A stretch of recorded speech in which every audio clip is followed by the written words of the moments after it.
तो कैसे हैं आप लोग। स्वागत है आपका इस वीडियो में।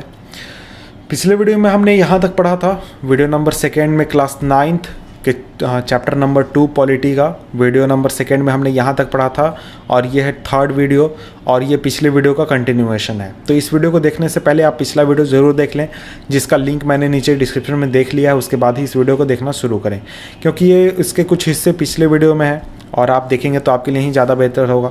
तो हम शुरुआत करते हैं। तो हम डेमोक्रेसी के डेफिनेशन और उसके फीचर्स को देख रहे थे। तो देखिए यहाँ पर एक चौथा फीचर है हमारा, वो है rule of law and respect of rights.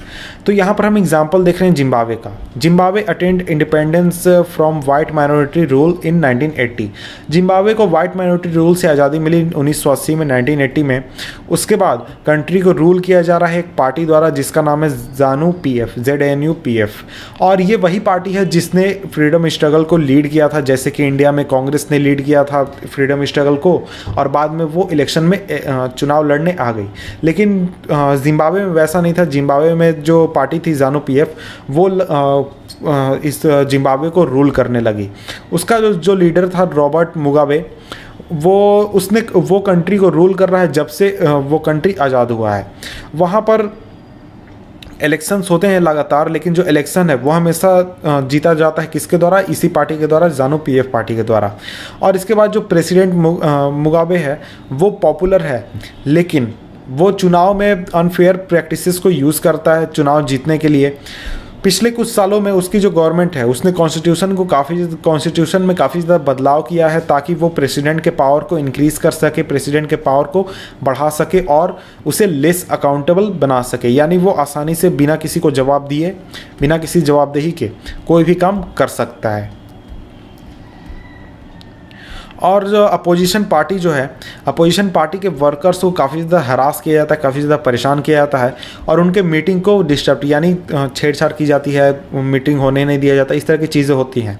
और इसके अलावा जो पब्लिक प्रोटेस्ट है और डेमोन्स्ट्रेशन गवर्नमेंट के खिलाफ, उसे इलीगल घोषित करके रखा गया है। यानी आप अगर वहाँ पर रहते हैं तो आप सरकार के खिलाफ विरोध नहीं कर सकते, कोई प्रदर्शन नहीं कर सकते, इस तरह की चीज़ें नहीं कर सकते हैं। There is a law that limits the right to criticise the president. यानी वहाँ पर यह भी कानून है कि आप प्रेसिडेंट को ज़्यादा क्रिटिसाइज नहीं कर सकते, कुछ बातें बोल सकते हैं लेकिन ज़्यादातर बोल नहीं सकते। और इसके अलावा जो टेलीविज़न है, रेडियो है, इन सभी को कंट्रोल किया जाता है गवर्नमेंट द्वारा, और वो सिर्फ रूलिंग पार्टी के बातों को कहती है, यानी उसके विरोधी पार्टी के बातों को दिखाती नहीं है, कहती नहीं है। जैसा सरकार चाहती है वैसा वो बात करती है। तो इस तरह की परेशानियां हैं कहाँ पे? जिम्बाब्वे में। तो देखिए independent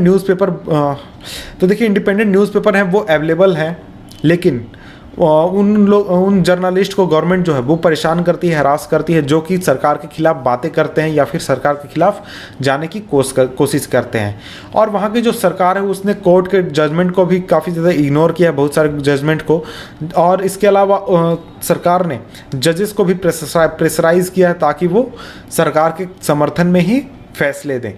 the example of Zimbabwe shows that popular approval of the rulers is necessary in a democracy, but it is not sufficient. तो देखिए ये एग्जाम्पल, जिम्बाब्वे का एग्जाम्पल ये बताता है कि किसी भी रूलर का जो पॉपुलरिज्म है, यानी वो कितना पॉपुलर है, ये एक तरह का अच्छी चीज़ है, लेकिन ये काफ़ी नहीं है। जो पॉपुलर गवर्नमेंट्स होती है वो अनडेमोक्रेटिक हो सकती हैं। पॉपुलर लीडर्स जो होते हैं वो ऑटोक्रेटिक हो सकते हैं। If you wish to assess a democracy, अगर हम डेमोक्रेसी को एसेस करना चाहते हैं तो हमें ये बहुत इंपॉर्टेंट हो जाता है कि हम इलेक्शन के ऊपर ध्यान दें कि इलेक्शन किस तरह से हो रहा है। But it is equally important to look before and after the elections.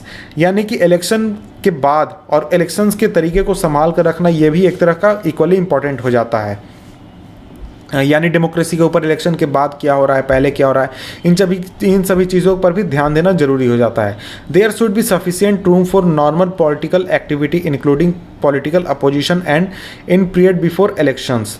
तो देखिए यहाँ पर सफिशिएंट स्पेस होना चाहिए लोगों के लिए, ताकि वो पॉलिटिकल एक्टिविटीज़ कर सकें, सरकार का विरोध कर सकें, अपोजिशन कर सकें इलेक्शंस के कुछ समय पहले या फिर इलेक्शन के बाद, इस तरह के समय में जहां जिस समय की इलेक्शंस नहीं हो रहे हैं और कोई भी एक पार्टी है जो कि सत्ता में मौजूद है।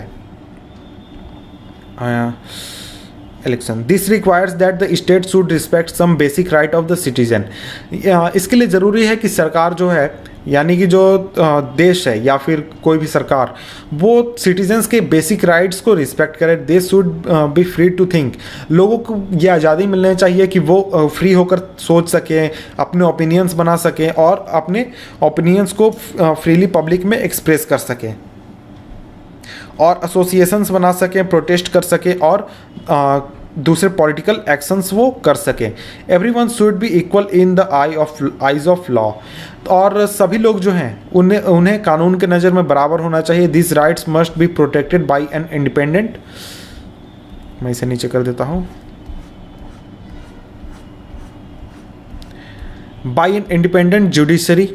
यानी कि देखिए इन सभी राइट्स को प्रोटेक्ट करने के लिए एक इंडिपेंडेंट जुडिशरी होना चाहिए जो कि सरकार के खिलाफ भी फैसला ले सके और लोगों के समर्थन में फैसला ले सके और इसके ऑर्डर्स को सभी द्वारा पालन किया जाए, यानी सरकार द्वारा भी, लोगों द्वारा भी, रूलिंग पार्टी द्वारा भी और अपोजिशन पार्टी द्वारा भी। तो इन सभी राइट्स के बारे में हम चैप्टर 6 में काफ़ी डिटेल में पढ़ने वाले हैं। Similarly there are some condition that apply to the way of government is run after the election. कुछ ऐसे कंडीशंस भी हैं जो अप्लाई होने चाहिए सरकारों के ऊपर, वो किस तरह से काम करती हैं इलेक्शंस के खत्म होने के बाद। A democratic government can not do watt ever it likes. तो देखिए एक डेमोक्रेटिक गवर्नमेंट जो है वो चाहे वो नहीं कर सकती है, simply because it has won the election. क्योंकि उसने इलेक्शन जीत लिया इसलिए वो जो चाहेगी वो कर सकती है, ऐसा नहीं होना चाहिए। It has to respect some basic rules. उसे कुछ जो बेसिक रूल्स देश में बनाए गए हैं उनको फॉलो करना चाहिए। In particular it has to respect some guarantees to the minorities, जैसे कि माइनॉरिटीज़ के खिलाफ कुछ गारंटीज देने चाहिए, यानी उनको हरास नहीं किया जाएगा, उनको परेशान नहीं किया जाएगा, इस तरह की चीज़ें। Every major decision has to go through a series of consultations. अगर सरकार कोई बड़ा कदम उठाने जा रही है या कोई बड़ा फैसला लेने जा रही है तो उसे बहुत लोगों से बातचीत करके, डिस्कशन करके ही फैसला करना चाहिए। Every office bearer has certain rights and responsibilities assigned by the constitution and the law. तो जितने भी ऑफिस में बैठने वाले लोग हैं उन सभी को कुछ राइट्स दिए गए हैं, कुछ रिस्पॉन्सिबिलिटीज़ दिए गए हैं कॉन्स्टिट्यूशन द्वारा और कानून द्वारा। Each of these is accountable not only to people but also to other independent officials. तो ये सभी जो इन्हें अकाउंटेबल होना चाहिए सिर्फ लोगों के लिए भी नहीं, दूसरे इंडिपेंडेंट ऑफिशियल्स के लिए भी। इन सभी चीज़ों के बारे में हम चैप्टर 5 में डिटेल से पढ़ेंगे।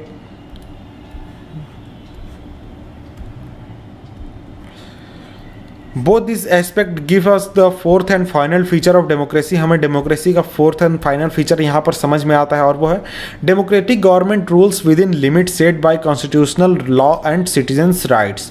तो देखिए डेमोक्रेटिक गवर्नमेंट जो होती है वो हमेशा रूल करती है अपने लिमिट में, जो कि सेट किए गए हैं कॉन्स्टिट्यूशन द्वारा और सिटीजन्स के लॉ द्वारा।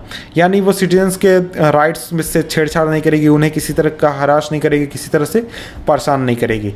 तो आइए इन सभी चीज़ों के एक समरी को हम देख लेते हैं। Let us sum up the discussion so far. We have started with simple definition. Simple definition के साथ हमने शुरुआत की थी जिसमें हमने देखा था democracy is a form of government in which the rulers are elected by the people. और हमने बाद में पाया कि ये डेफिनेशन उतना काफ़ी नहीं है जब तक हम इसको अच्छी तरह से एक्सप्लेन न करें उसके कीवर्ड्स को। और यहाँ पर हमने काफ़ी ज़्यादा एग्जाम्पल्स को देखा इन सभी फीचर्स को एक्सप्लेन करने के लिए। तो अगर हम बात करें तो डेमोक्रेसी एक तरह का गवर्नमेंट का फॉर्म है जिसमें कि जो रूलर्स होते हैं वो जो रूलर्स इलेक्ट किए गए हैं लोगों द्वारा उनके द्वारा ही मेजर डिसीजंस लेने चाहिए किसी भी देश के लिए।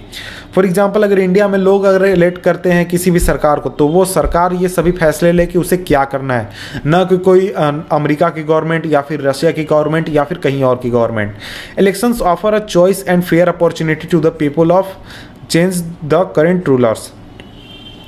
और जो इलेक्शंस हैं उनमें लोगों को ये चॉइस मिलनी चाहिए, अपॉर्चुनिटी मिलनी चाहिए, एक फेयर अपॉर्चुनिटी जिसमें कि लोग करेंट रूलर्स को आसानी से चेंज कर सकें।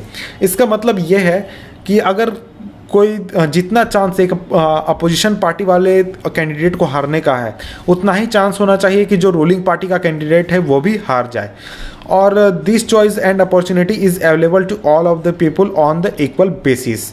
और जितने भी लोग हैं एक देश में रहने वाले उन सभी को ये चॉइस और अपॉर्चुनिटी मिलना चाहिए कि वो वोट दे सकें और इन सभी चीज़ों को में पार्टिसिपेट कर सकें इक्वल बेसिस के ऊपर।